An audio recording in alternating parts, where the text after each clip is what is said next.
Well, what do we even call this? Super Monday? Lazy Monday? Just Monday? Finally, if you hate football, football's over Monday? I don't know, but I know one thing. It's time to rise and grind because this is where you separate yourself. That's right. And congratulations to Eagles fans. If you listen really closely right now, listen, you can hear chaos on the streets of New Orleans and Philadelphia and other cities throughout the country. What a game last night, though. That was something. That wasn't that. It truly is the great American spectacle because there's so much that happens, so many products that are launched, let alone the game itself. Legends are made. You know what? Legends are made today, too, because I got a story for you that is going to solidify everything you've ever thought of about the Monday after the Super Bowl. And I'm guilty as anybody else calling for this day to be a holiday or putting the game on a Saturday or the lost productivity that happens today is at an all-time high, according to estimates and surveys, for the amount of people that are going to call in sick today or not be there or just quiet quit or whatever it is.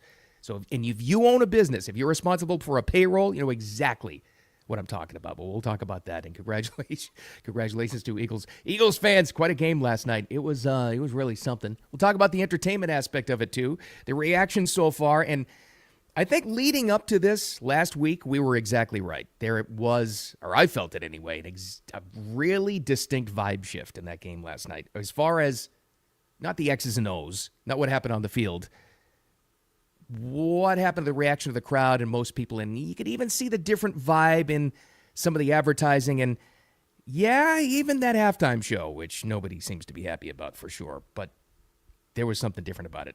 And one of these things I said, we are so back. Anyways, let's get to it.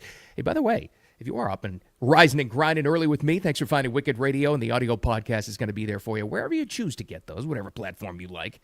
That could be Spotify, Apple Podcasts, iHeart there as well. I think some others, but it's always on a replay here on X as well. But let's get to it. The game recap before we get to the other stuff. Congratulations, Eagles. Personally, my bias here, I love this because, first of all, let's put that Mahomes versus Brady debate on ice for a little while, shall we? Yeah. Let's calm down off that for a little while and this whole dynasty talk, even though the Chiefs are a great team. But I loved it because I got some great friends who were Eagles fans, so I love that. I just love a team that's built on defense and a run game. That's just myself. But in the end, of course, it sounded like this. For the second time, the Vince Lombardi Trophy is headed to Philadelphia. Eagles fly in Super Bowl 59. The Eagles are Super Bowl champions for the second time. 40-22, they take down the Chiefs. And it was one of those games, if you watched, and you know what I'm talking about here, it wasn't even that close. I mean, that was like the 22 was mostly garbage time that the Chiefs scored in. I, honest to God, thought when we were into the third quarter there, we were going to have a shutout. The first Super Bowl shutout of all time. That was dominance. They used to be, like when I was a kid, and if you remember these, like in the 80s, and my dad always saying this too, until like the late 90s, most of the Super Bowl games were complete blowouts. They just weren't very good, like, games. The spectacle was always there, but they weren't very competitive. That last night, that was not competitive. Not any way, shape, or form. Completely dominant performance, for sure. But what'd you think about the entire event? What'd you think about this? What was your takeaway on this? Were we right? Most of us, you and me, together, we were talking about a vibe shift. I felt it. I saw it. Maybe I was just looking for it anyway, so it was self-fulfilling. I don't know. But started with the anthem. I liked it. I don't know. I know it's getting criticism here because it was a little bit different version of the national anthem. Jon Batiste. I didn't know a lot about him going into this thing. New Orleans native. And he did a jazzy but respectful, I thought, national anthem. I liked it. It sounded like this. Oh, say, can you see by the dawn's early light what's so I have no problem with that. I don't know. I liked it. You know what else I liked?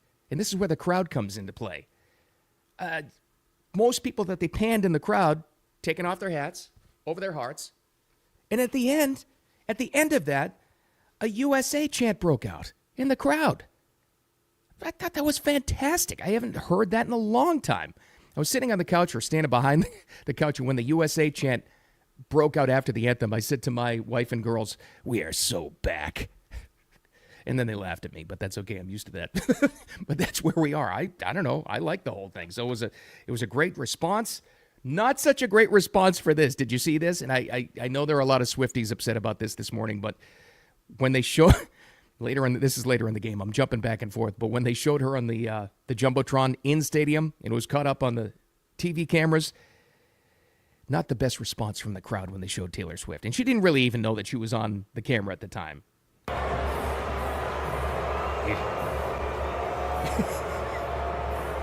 Yeah. Well.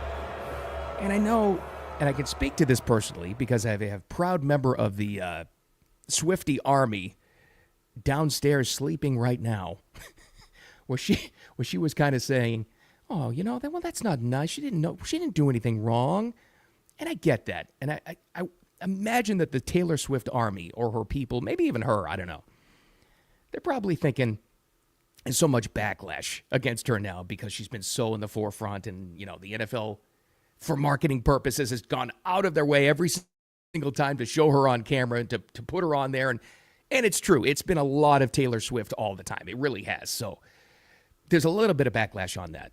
But I wouldn't take it that far. I really wouldn't. If you happen to be a big Swiftie and you really love her, I don't think that's what it was all about. It was mostly just the crowd reacting to somebody they identify as probably numero uno Chiefs fan in the world right now, right? She's hooked up with Travis Kelce. He's been all the Chiefs games. She's friends with the family, all this stuff. I think that's what the Eagles fans were reacting to. I think anyway, right? I think. I wouldn't take it to heart. That's what I told my daughter. She seemed to understand anyway, but I don't know. That didn't go so well. You know who did get a big response last night, though? I'm not going to go too political today, but again, the vibe shift has happened. First sitting president to be at a football game. And for what I understand, sources say he stayed for the whole damn thing. Now, this is, again, jumping back. This was at the end of the national anthem where they put President Trump on the Jumbotron. He didn't get booed. In fact, it was just the opposite.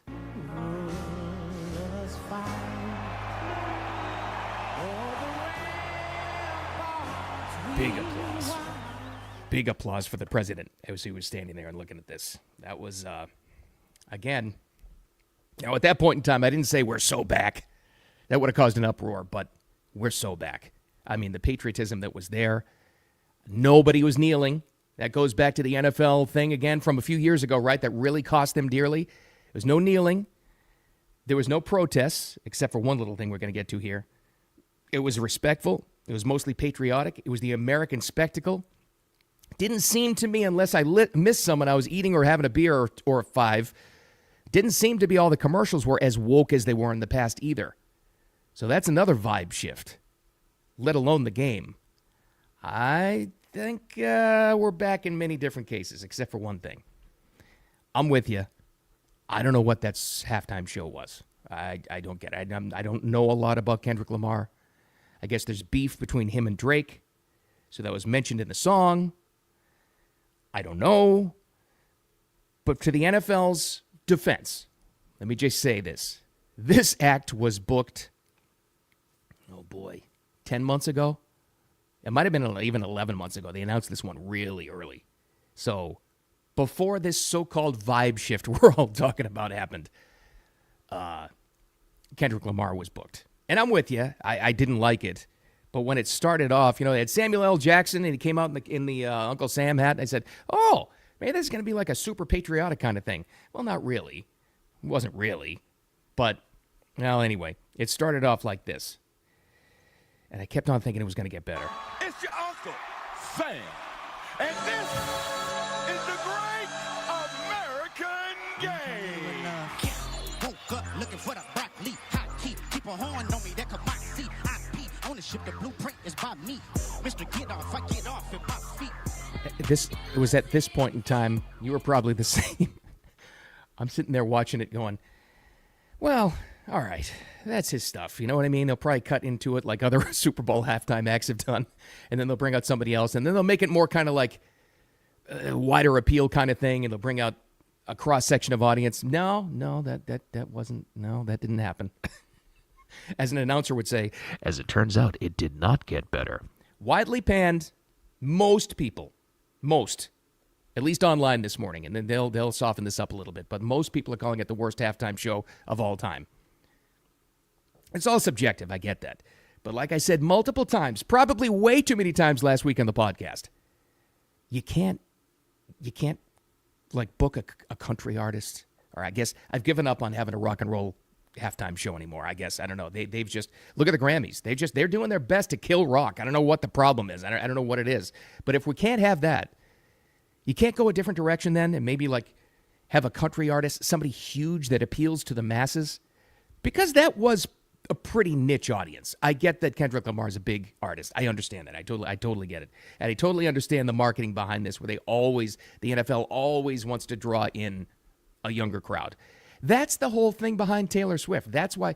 And I will tell you this, by the way, if you're not happy about the constant Taylor Swift promotion with the NFL and the Chiefs, I get that too, because it has been overkill. That's just how the NFL does it. Let me tell you something, though. I can speak to this. If you've got daughters like I do, they have never shown so much interest in the NFL before. This is 2 Super Bowls in a row that I've got my daughters watching, and that didn't happen before. And that's directly because of Taylor Swift and the audience they bring in. So we can criticize it all they want, but their embrace of Taylor Swift in the NFL to bring in the one key demographic the NFL hasn't had yet, young 20s and 30s and teens, females. They got a big chunk of them now. They do. They brought them in. And even when Taylor Swift is like not with Travis Kelce anymore. Did they break up yet, by the way? I don't even know. Even when that thing is over, they've still brought in enough young females into the audience to be interested in the game. And then they get eyeballs on the game and they start to understand what their teams are all about and the NFL is all about. They got a bit, look, you may not like their marketing, but it worked. They've got a huge, that audience, not just the Super Bowl, for the NFL in general and football, has only grown because of that. So they got that. So with the Kendrick Lamar thing, that's the same purpose. They want to get a younger audience into it, always. That's the whole goal of the halftime show. Older fans like us, they're trying to wipe us out because they already got our money. They need the younger fans to bring that thing along. So I get that. That's the whole point behind Kendrick Lamar. But wide appeal? No, I wouldn't say that. Cross-section of talent? No, I definitely wouldn't say that. And I'll say this is the one controversial thing I'm going to say today, too. Just the one thing, because it's probably on your mind as well, and I'll be your voice if you can't. What's all this push for diversity? You see any diversity on that stage last night? Again, it sounds like I'm defending the NFL here, but this act was booked, I think it was like 10 or 11 months ago. So that was before everybody kind of realized that, hey, the whole diversity thing, that's a bunch of crap. So, I don't know. I just got this alert. So a very good NFL writer is Adam Schefter. You probably know him if you're a sports fan. See what he just found? This was interesting. So a performer in Kendrick Lamar's Super Bowl halftime show was detained on the field. Why would that be? Could face charges after unfurling a combination Sudanese-Palestinian flag with Sudan and Gaza written on it. Okay. Well, all right. Guess they didn't vet the halftime performers too well, at least the dancers. I don't know. So there's that. The heck knows. All right, but let's get to what I really want to talk about today. You winners. You winners up and grinding, rising and grinding already today, because we talked about this last week, and I'm guilty as anybody else to calling for Super Saturday, right, to avoid the loss of productivity, or if you want to combine President's Day and all that stuff and just make it the Monday after the Super Bowl, make that a holiday to avoid the lost productivity. If you're a business owner, you're responsible for a payroll as well, like I am, you know exactly what I'm talking about here. This is a lazy, lazy day. This is like the day for the quiet quitters. Not only the quiet quitters who are actually going to show up and get a paycheck at your place of employment today, but are going to do absolutely nothing because it's just an excuse to do it, right? It's a late game, a lot of parties, whole weekend was a big party. Well, how about this to back up that? According to a new annual survey that was published in Business Wire just today, 22.6 million Americans, 22.6, plan to miss work today. So that breaks the previous record. So we got a trend here of 18.8 million back in 2023. Okay. And how about this?